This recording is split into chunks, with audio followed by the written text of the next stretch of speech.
100 বছরের দীর্ঘ পথ চলা, মাটির গন্ধে ভরা পাত্রসায়ের বুকে দাঁড়িয়ে আছে সহৃদয় নেতাজি লাইব্রেরি। জ্ঞান, আলো আর মানবিকতার এক ঐতিহ্য।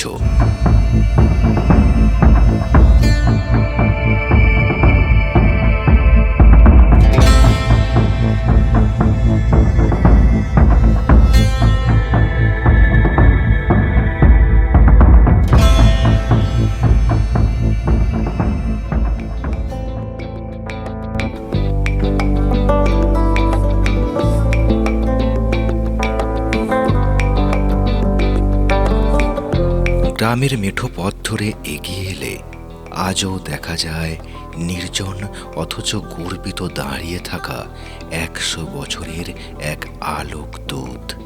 পাত্রসায়ের বুকে ইতিহাস আর স্মৃতির কাছাকাছি সহৃদয় নেতাজি লাইব্রেরি, যে শুধু বইয়ের ভাণ্ডার নয়, 1 শতাব্দী ধরে জ্ঞানের আলো ছড়িয়ে দেওয়া একটি জীবন্ত প্রতিষ্ঠান।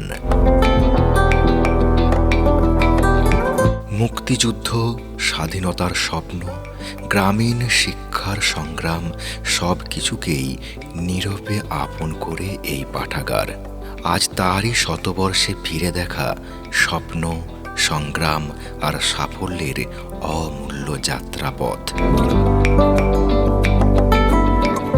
100 বছর আগে কয়েকটি হাত বদল বই, একটা ছোট ঘর আর পড়তে আসা কিছু ছাত্র, এভাবেই শুরু।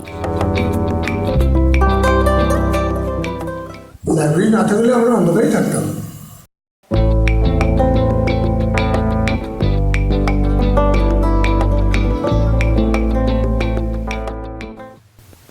এটা আমাদের নিজেদের জায়গা।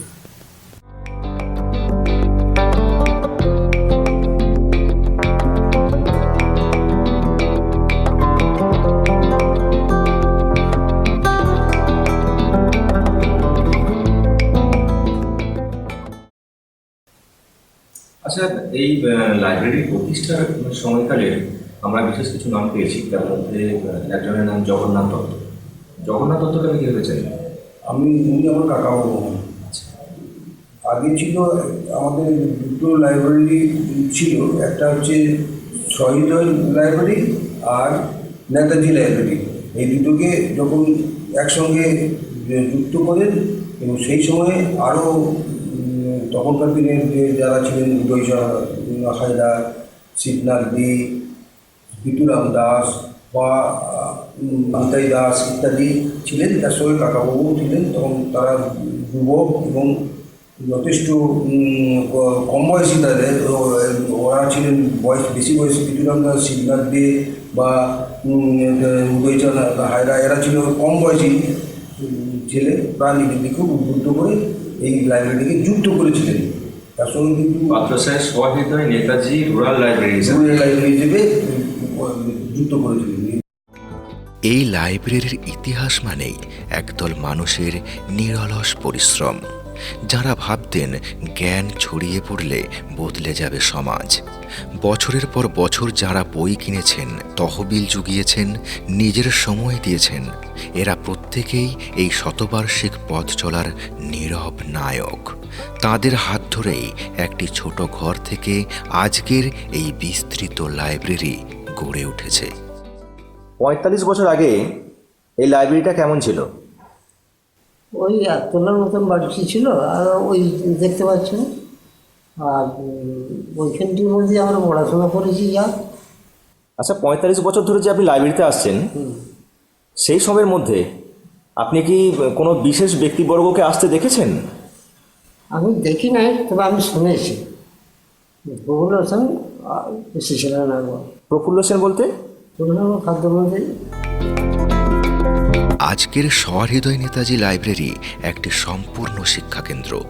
এখানে আছে পাঠচক্র, সাংস্কৃতিক অনুষ্ঠান, ছাত্রদের পড়াশোনার সহায়তা, রেফারেন্স বুক সার্ভিস, বিভিন্ন প্রতিযোগিতা ও সচেতনতা কর্মসূচি। কী কী ধরনের বই পড়তে ভালো লাগে?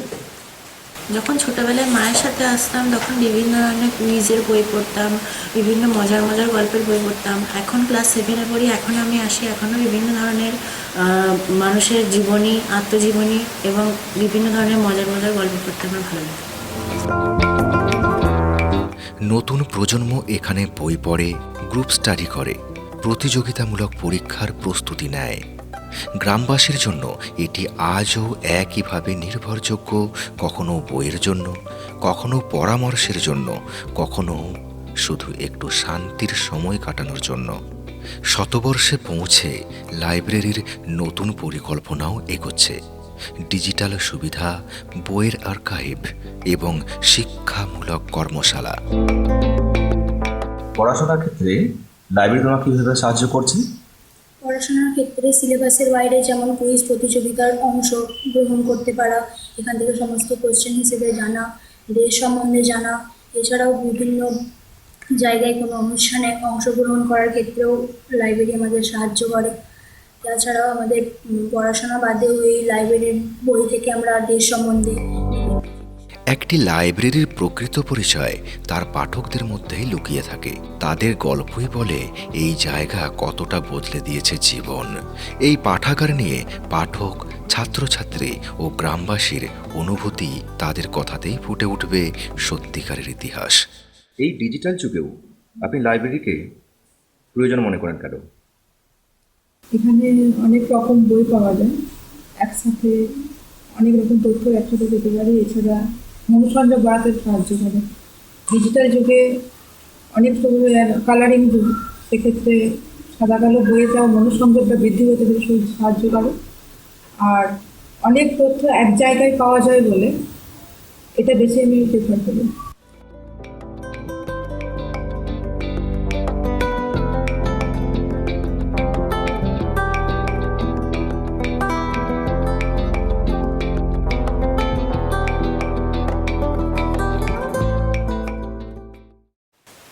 আপনার এখন বয়স কত? আমার বয়স এখন ৭৭। আপনি কত বছর ধরে লাইব্রেরিতে আসছেন? আমি লাইব্রেরিতে প্রায় ৬০ বছর ধরে আসছি। পুরোনো দিনের লাইব্রেরি সম্পর্কে আপনি কিছু বলবেন? সে সময় লাইব্রেরি কেমন ছিল, কারা আসতেন লাইব্রেরিতে?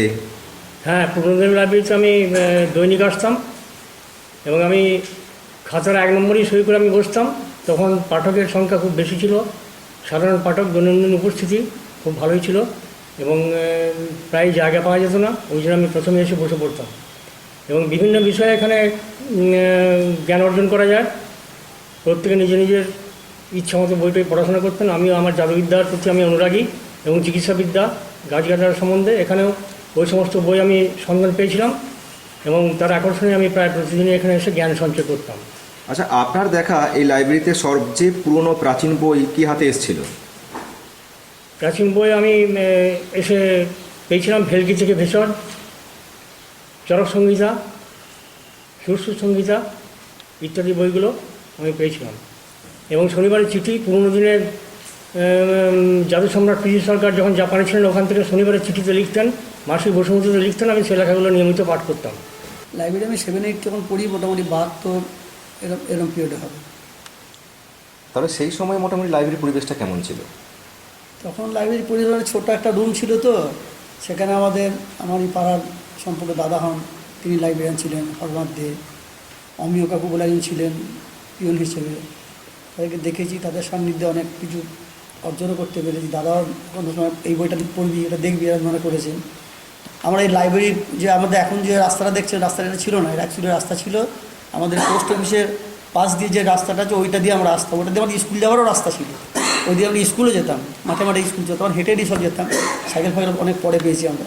তাই না, আমাদের বর্তমান যে লাইব্রেরিয়ান রয়েছে তিনিও অনেক সচেষ্ট এবং আমাদের এই লাইব্রেরিটাকে আগের তুলনায় ক্রমশ দিনের পরিবর্তনের সঙ্গে সঙ্গে সে কিন্তু চেষ্টা করছেন যে লাইব্রেরিটাকে অন্তত আরও বেশি মানুষকে লাইব্রেরিমুখী করি এবং বিভিন্ন কাজের সঙ্গে যুক্ত করে দিই।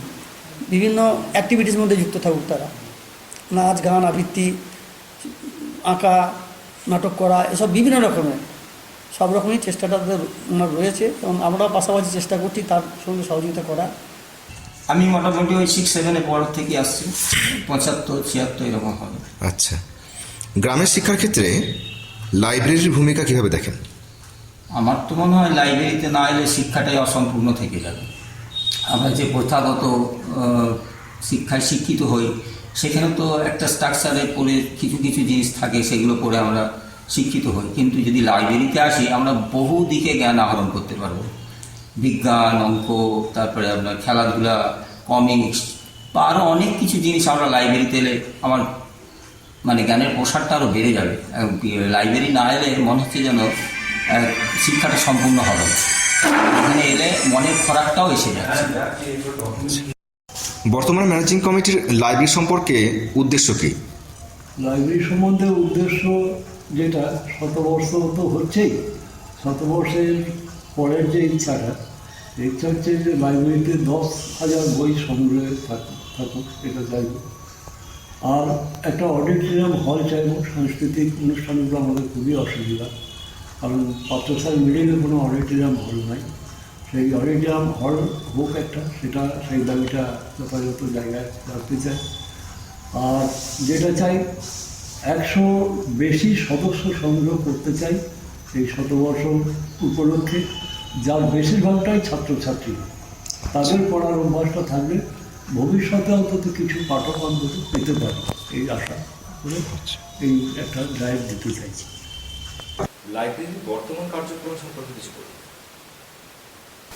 বর্তমান কার্যক্রম বলতে আমাদের এই লাইব্রেরিতে আমাদের ক্যারিয়ার গাইডেন্স সেন্টার করা হয়েছে, যেখানেতে বিভিন্ন ছাত্রছাত্রী তাদের ক্যারিয়ারকে তৈরি করার জন্যে এখানেতে আসে, বিভিন্ন ধরনের বই আছে। এছাড়া আমরা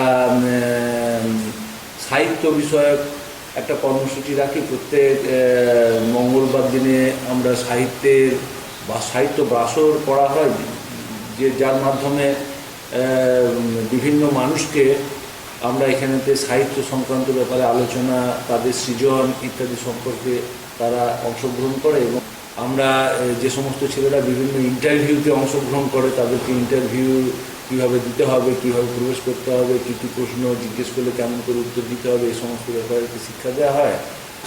আর ছাত্রছাত্রীদের রেফারেন্স বই রাখা হয়, সেটা 8 ক্লাস থেকে একদম মাস্টার ডিগ্রি পর্যন্ত সেই ধরনের প্রচুর বইপত্র আছে। বিশেষ করে বাঁকুড়া ইউনিভার্সিটি এবং বর্ধমান ইউনিভার্সিটির সিলেবাসের অন্তর্গত যে সমস্ত বই আছে সেগুলো।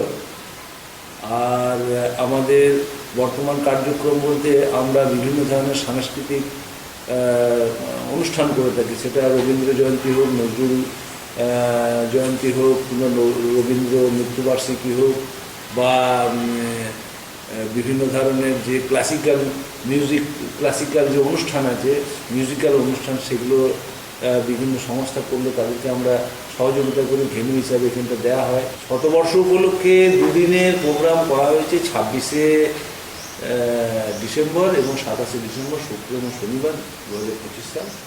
এবং এখানেতে আমরা আমাদের যে স্থানীয় যে সমস্ত সাংস্কৃতিক ক্লাবগুলো আছে সেই ক্লাবগুলোকে সংযুক্ত করেছি, এবং সেখানকার ক্লাবের সঙ্গে সংযুক্ত তাদের নৃত্য, আবৃত্তি, তারপরে সঙ্গীতের অনুষ্ঠান, মূকাভিনয় বা গীতিনাট্য, এই সমস্তগুলোকে সংযুক্ত করা হয়েছে। পাত্রসাহের শহীদয় নেতাজি লাইব্রেরি দীর্ঘকাল এই শতবর্ষে পাত্রসাহের এই জনপদের শিক্ষা সংস্কৃতির ধারক বাহক হিসাবে বর্তমান রয়েছে। আচ্ছা, আমাদের লাইব্রেরিতে সবচেয়ে পুরনো বইয়ের সম্ভার কেন, এবং সেগুলোকে কীভাবে রক্ষণাবেক্ষণ করা হয়? পুরনো বইয়ের সম্ভার অসংখ্য আছে। তো ব্যাপারটা হচ্ছে যে বইগুলি অত্যন্ত ভঙ্গুর হয়ে পড়েছে। এখন ওই সমস্ত বইগুলি আমরা যদি ডিজিটালাইজ করতে পারি তাহলে হয়তো সেগুলোকে রক্ষা করা যাবে, কিন্তু ওগুলো বাইন্ডিং সেকশনে রাখা গেলে সেটা সম্ভব না, কারণ খুব ভঙ্গুর হয়ে গেছে। তাছাড়া আমার এই গ্রন্থাগারেতে যে সমস্ত পুস্তকগুলি আছে তাদের মধ্যে বেশ কিছু পুস্তক আমি নাম বলতে পারি যেগুলো 100 বছরের কাছাকাছি। যেমন দি লাইফ ডিভাইন অরবিন্দের, সেটা 1949 সালে পাবলিশ হয়েছিল এবং 1949 সালের বই। তারপরে বাৎসায়নের Kamasutra, Kamakalpa, the Hindu ritual of love, এই ধরনের বই আছে 1936 সালে। An outline of American history 1925 সালে। তারপর বাংলা দেশের ইতিহাস রমেশচন্দ্র মজুমদারের, যেটা general prints and publishers limited থেকে প্রকাশিত হয়েছিল 1949 সালে। ভারত সন্ধানে জওহরলাল নেহরুর সিগনেট প্রেস থেকে প্রকাশিত হয়েছে, যেটা 1948 সালে। এছাড়া Webster new practical school dictionary, যেটা ইউএসএ থেকে পাবলিশ হয়েছিল 1964 সালে। Webster 7th new collegiate dictionary 1916 সালে পাবলিশ হয়েছিল, সেটা এখানে তো কালেকশন আছে।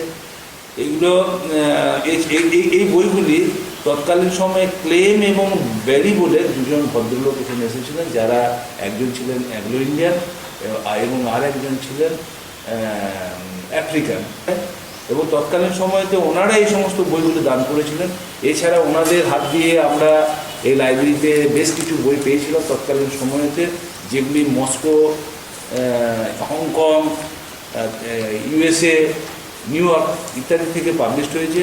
সেরকম বেশ কিছু বই আমাদের এখানেতে আছে, যেগুলো যেমন ধরুন এ ফ্রেন্ড ইন পাওয়ার, যেটা 1965 সালে পাবলিশ হয়েছিল মস্কো থেকে, নিউ ইয়র্ক থেকে, মস্কো থেকে না, নিউ ইয়র্ক থেকে। To the top of the world 1964 সালে পাবলিশ হয়েছে। হরাইজন বলে একটা বই ছিল, যেটা 1965 সালে পাবলিশ হয়েছে। এই ধরনের বইগুলো অত্যন্ত মূল্যবান বই, যেগুলো এখন ইন্টারনেটে দেখতে পাওয়া যায় না, ইন্টারনেটে নেই।